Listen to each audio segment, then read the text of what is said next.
faculty, employee, or security guard causing injury to his or her person and honor. So kung ato mga estudyante maglangit-langit ninyo, that is already a major offense. You know, major offense that violations the answer.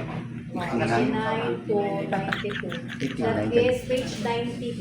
Page 90. Oh, kani good o mahimo.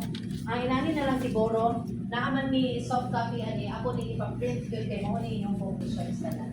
So unsa pa may pag-base man ali man nila ma-go ano na. Ato-ato ra nila. Like kani siya na teacher or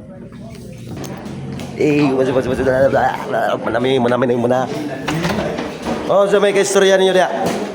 Ha? Wala may information sa may kaistorya ninyo. Uy, diri uy, dira diri uy. Uy. Jipoy. Uy. So, manami information no. Bada. So, manami information no. So, amping mo na kanunay kabisan yung mga